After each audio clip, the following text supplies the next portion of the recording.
ام المومنین حضرت عائشہ رضی اللہ تعالیٰ عنہ روایت کرتی ہیں، ایک شخص حارث بن حشام نے نبی کریم صلی اللہ علیہ وآلہ وسلم سے سوال کیا تھا کہ یا رسول اللہ، آپ پر وحی کیسے نازل ہوتی ہے؟ آپ نے فرمایا کہ وحی نازل ہوتے وقت کبھی مجھ کو گھنٹی کی سی آواز محسوس ہوتی ہے اور وحی کی یہ کیفیت مجھ پر بہت شاق گزرتی ہے۔ جب یہ کیفیت ختم ہوتی ہے تو میرے دل و دماغ پر اس فرشتے کے ذریعے نازل شدہ وحی محفوظ ہو جاتی ہے، اور کسی وقت ایسا بھی ہوتا ہے کہ فرشتہ بشکل انسان میرے پاس آتا ہے اور مجھ سے کلام کرتا ہے، پس میں اس کا کہا ہوا یاد رکھ لیتا ہوں۔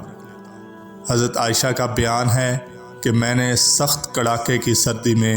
نبی کریم صلی اللہ علیہ وآلہ وسلم کو دیکھا ہے کہ آپ پر وحی نازل ہوئی، اور جب وحی کا سلسلہ موقوف ہوا تو آپ کی پیشانی پسینے سے شرابور تھی۔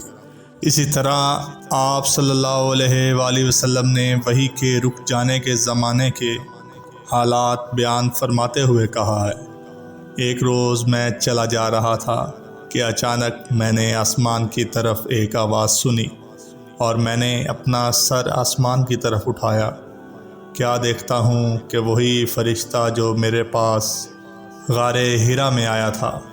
وہ آسمان و زمین کے بیچ میں ایک کرسی پر بیٹھا ہوا ہے۔ میں اس سے ڈر گیا،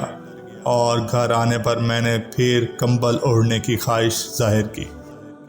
اس وقت اللہ پاک کی طرف سے یہ آیات نازل ہوئیں،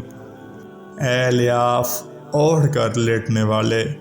اٹھ کھڑا ہو اور لوگوں کو عذاب الہی سے ڈرا، اور اپنے رب کی بڑائی بیان کر، اور اپنے کپڑوں کو پاک صاف رکھ اور گندگی سے دور رہ۔ اس کے بعد وحی تیزی کے ساتھ پے در پے